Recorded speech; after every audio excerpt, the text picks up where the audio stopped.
everybody. Right, is it recording? It is, so good. So, hello everybody, and thank you for tuning in. Just lower the sound a bit, it's quite... Alright, let's do it like that. So, I can turn it down on my headphone. So, now for real. Hello everybody, and welcome to my We Must Talk about Clair Obscure Expedition 33 Baguette. And there's been a lot of praise, Here we are. and what I don't see of the game is any criticism.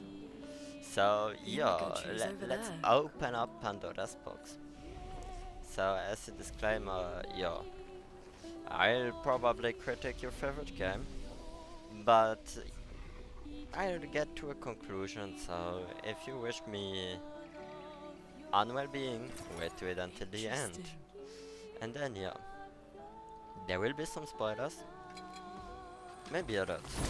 So watch it once you played the game, or if you are comfortable with spoilers, and if not, then now is your occasion to quit the video. And the obvious thing to talk about Clair Obscure, I got two big main issues. And one is enemies one-shotting you, and the other one is Well, that will help. endgame. So now I'm playing on the middle difficulty. On my main playthrough I was playing on the max difficulty. So of course I was only blocking because my dodge button is broken. It literally is. I played too much Dark Souls and I don't have the most expensive controller. I have a scarf that can dodge though, so there's that. But the parry button is just more intuitive for me. So voila. And there comes my problem with the game, because if you get hit, you one shot. So now because this is like, what is it? Middle difficulty, they shouldn't all dodge me. Like, voila, this prior would be almost a one shot, if not a one shot. There's that, but bad blocking. That's beeping and gaming. Of course it's gonna be a bit nerfed down. But enemies one shot. Oh yeah, I forgot this doesn't charge up. It's been too long since I last played Ghost though. I think it's a bit counterintuitive because it will incentivize those one-shot builds now. Of course now I can't, because it silences me. And that's my second point, those one-shot builds. So first of all I would go into character balancing. Through the game, at some point all characters feel viable, but a bit like Animal Farm, like all characters are the same, but some are more the same than others. Meaning Mile and Verso basically become the only real viable choice. I saw some builds surrounding the other chars, but I saw none coming close to the damage output you could do in investing in the other both. So I understand that Mile is meant to be like the main character, so they gave a bit of love, but a bit too much, because she kind of narrows down the endgame. And my other point is, you basically almost have to find some cheese build or something. Ready to evade. Overpowered combo, because the enemy when hitting you one-shot you. And so you have Simon, the final boss. He not only one-shots you, he puts your health to 1, he takes away all your shields, and basically he makes everything that you would be a one-shot. But the problem is, even without that he would one-shot me anyway. So what is all the idea behind all this mechanics if anyway I'm a one-shot? Bon, the shields I understand, but why set health to 1 if every attack treats me anyway as my health was 1? And then he wipes out your party, forcing you to put your last stance party into use. And know this, I think of this idea, it's exceptionally well. It's really cool of an idea. The moment he's like, just Simon deletes your party because he wants to. You're like, what the fuck? And he's like, just like, okay. It would be a shame. So at my point, where I fought him, I invested everything in Versa and Looney. And I needed them in my main party to do the damage. Also, I did not use every overpowered thing. I did not use that thing of Verso that puts him at 1 AP at distance level at max. I think he is kind of balanced because as soon as you get hit, you lose your rank, and the biggest damage obviously comes from rank S. So there's that. That's but you're still a one-shot, and basically you're a one-shot to everything. So you would say, yeah, okay, just parry, just block. But then you are so balanced that either it feels like you do no damage in the endgame or you one-shot everything. Plus you can make everyone go twice, plus you play CL and you get your most OP attack out twice in a turn. And because you get 2 turns, could say you get your most strongest attack twice. Not twice, but thrice. And this would lead me straight to Mael. At some point it really feels like Mael is the only valuable character to do real damage. And the problem is if you do damage with her, you one-shot everything. I saw another build, which was a break build, going around Monaco, which I found quite cool. And it came around of filling up your special attack. Filling up your special attack every turn, so you could basically perma-stun or Simon.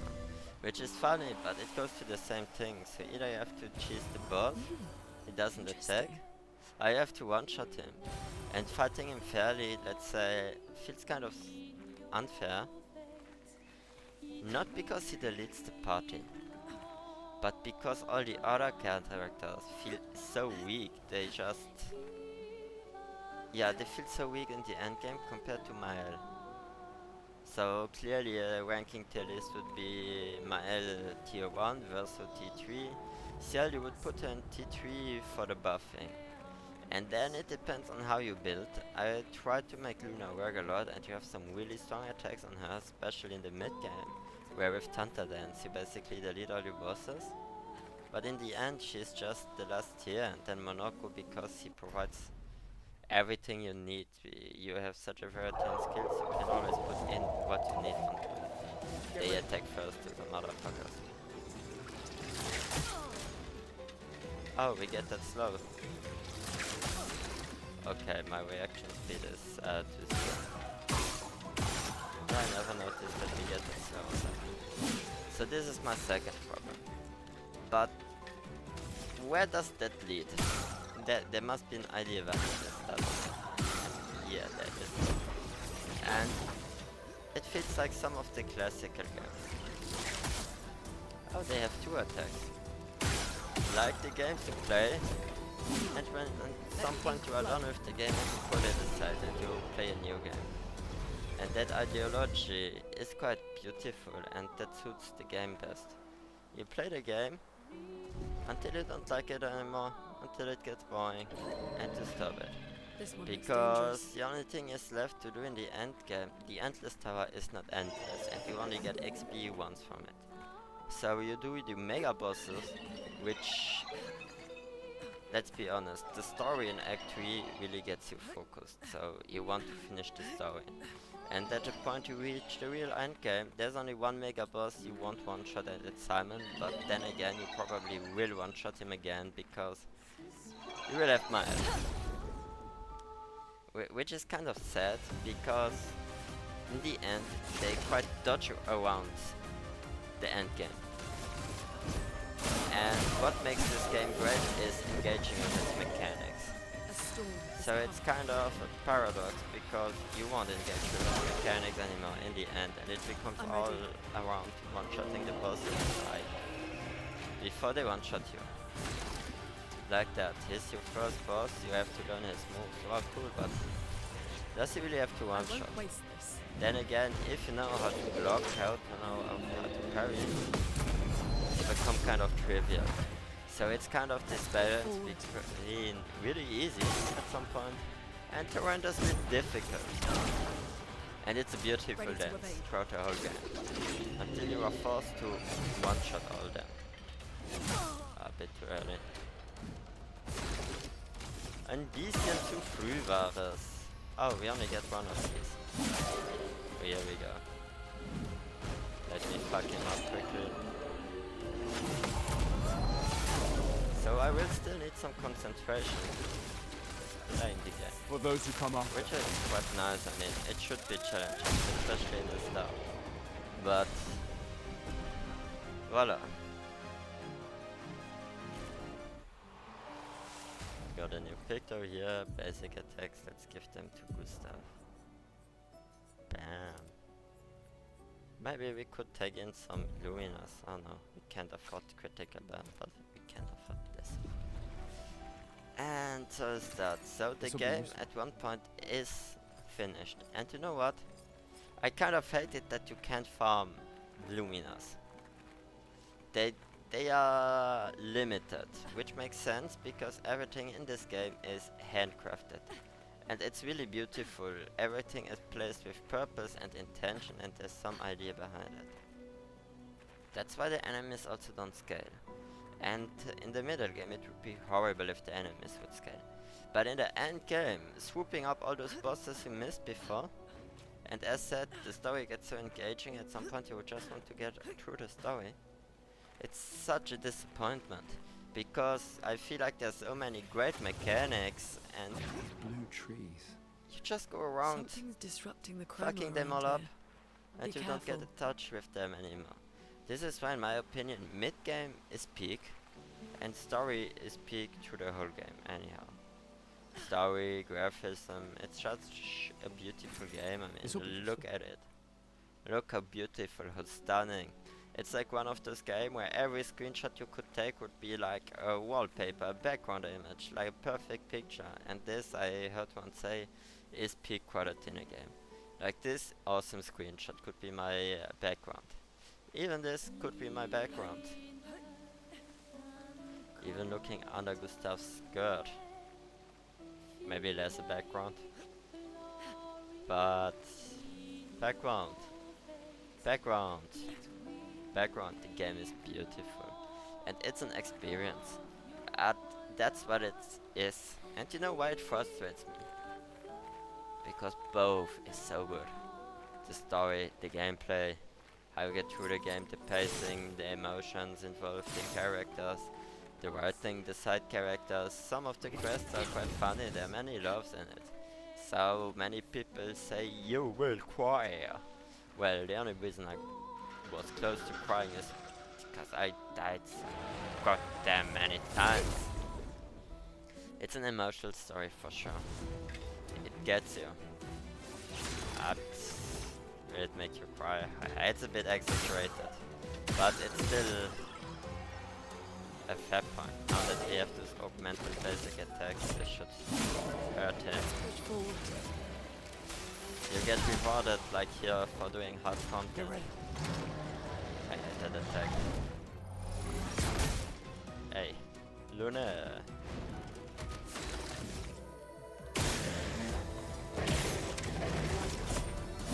Yeah, so that's nice. And the progress of the game is kind of... It shoots itself in the leg once you reach end of the game. And that's because the mechanics are awesome. Yeah, such beautiful mechanics, you just want to keep playing and playing and playing. And I know there's New Game Plus for that stuff, but the problem is you one-shot everything in New Game Plus. So it would be nice if, when you finish the story, there would be a button that would enable enemy scaling or higher difficulty tiers. And endgame, yeah, it would be nice to have new things in endgame. You can just do New Game Plus. Okay, fair point. But then, you one-shot everything in New Game Plus. It's like doing your Elden Ring playthrough Expedition on a 69. strength build The Climber's Expedition. Dexterity thank them build, for and that. then doing a new playthrough where you just play Faith, or you play Magic. And in that second playthrough, you're gonna end up Expedition one-shotting 81. everything. Shut up. Great. And yeah, some sort of higher enemy scaling, just of increasing the difficulty further, would be so great. Also, I don't understand why the collectibles get deleted when going into New Game Plus. I mean, they're achievement related and they don't have any impact on the story. The quest items, yes, I understand, but the collectibles, why? Let us keep them. Let us progress the story in a second playthrough. Progress the achievement hunt in a second playthrough instead of there. They really on the fine line between grind festival and great gameplay. Else, I love this game. It's a must play, and yeah, the story really gets you. There's some things I don't really understand. Is Renoir is stronger than the paintress? But in the end the paintress helps you fight them, so they seem to be kind of equal, but one is stronger. The final choice, the idea, the emotional impact is great, but it's so great you just want more of it. Makes sense, no? And the game not really being able to deliver more of it is kind of sad. And my idea would be, if going into New Game Plus, if you'd keep your Pictos and Luminas, but your Lumina count would be deleted, kind of something like that. But then enable in the end game an endless farm for Luminas, so that you can try out everything on every character, but when you go into New Game Plus, you kind of start from scratch, would be great. And then the menu. The Luminas, where is it? We don't have many. But going through the Luminas makes sense because you have those different categories. So you have at least a little bit of orientation. Going to the Pictos, is it hell? It's just hell. Why does my screen choice have to be this small when I get this much for Luminas? Every Luminas comes from a Picto, so they should have the same display amount of stuff. Now where I'm going at should be displayed at the same amount. But yeah, traversing this is kind of, yeah. I think player base is really forgiving on the game because it's such a great game. What it does so good. And also it's kind of a middle finger into the triple A game shows that try all our money to take all our money away. I think for that one the gamers are quite forgiving. But at some point you will take off your rosa glasses and you will see some mistakes. But yeah, it does not have to be perfect to be the gem it is, and it really is a gem. And as said, it gets you back to one of those old school games where at some point you are done with the game and you put it aside. Maybe someday later you come back to it, you replay it, and at some point you are done again. It doesn't have that endless gameplay loop, but let's be honest, does it have to have it? Not really. It does its job,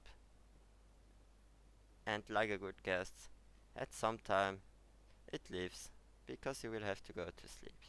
Even though, at start, it will steal lots of you well-deserved sleeping hours. That was it from me. So, yeah, hating out some less perfect things of the game. To recap, the poor balancing in the endgame. Some characters will just feel like utter trash. As said, I invested in Ciel, I invested a bit in Monaco, but he just couldn't keep up with the others in damage terms, so he felt like trash. Ciel just felt like the support character because her support skills are so strong, why wouldn't you? She has a fun kit, I'm sure she can do great amount of damage, but at some point with Simon I just lost patience because he forced my support team in. It was Mile and Monaco, both of them at that point did no damage. I upgraded Mile to have a good support team factor. But then I was like, hey, why put in the support team if you can just one-shot Simon before he does anything? And it's a mix between enemies one-shotting you, which comes in the way of gameplay fun, because sometimes you're just in an endless loop of reviving stuff. It should be punishing, for sure it should be, but not that punishing. That basically, after middle game, is putting anything in health, vitality, feels just like a waste of skill points. Yeah, overpowered characters. You have to play Mile, you one-shot everything, you won't have fun in the endgame. And the other ones don't feel like they come close enough to the damage to have any impact. Breaks itself there. And enemies one-shotting you, which kind of pushes you into doing max damage in the first round. And then some UI problems. You have some little bugs here and there, but come on. Those are forgiving. For me, those three other points are major critical points. Which in the spectrum of all, I like the parry timings. I hated those, I forgot their names. Those puppets there. Monaco race. When they die, they just fall on you, and I just couldn't figure out the parry timing. At some point, I had to dodge them, which worked a bit with the sound clues. How they play around with the sound clues. Some sound clues are deceiving, so you have the sound clue and the attack comes a bit late, and if you parry with sound, you miss your parry, but others time up perfectly. Sometimes you have some slight movement that really shows you when to parry, like Final Renoir when he does that cross. When he moves the hand, that's when you have to parry. Things like that. And even Simon, I thought he had great combos. But how the fuck am I going to learn that if every time he does a combo I die, and if he does the AoE combo my whole team dies? Come on. Answer. It has to be punishing. But not at that point. Because technically if... and balance. It's a single player game, so who cares about balance, right? But nothing would hurt in tuning Mael down a bit and tuning the others up a bit. They don't have to be equal, but they should be more or less in the same spectrum of being able of doing more or less the same amounts of damage. So yeah, I'm not gonna waste your time anymore. Have a great fun with the game, and then yeah, I still hope you enjoyed the game. It has deserved its praise, but it's Clair Obscure, so don't only look at the Clair side of things, but also look at the smaller shadows it throws. And some feedback for the developers is necessary of us as a community, so they can do even better in their next game and crush the AAA studios even more. So always think of that. Think of seeing the flaws, pointing them out, not as hate, but as valuable criticism. So yeah, have a nice day, and see you around. So that's it for me, the fish.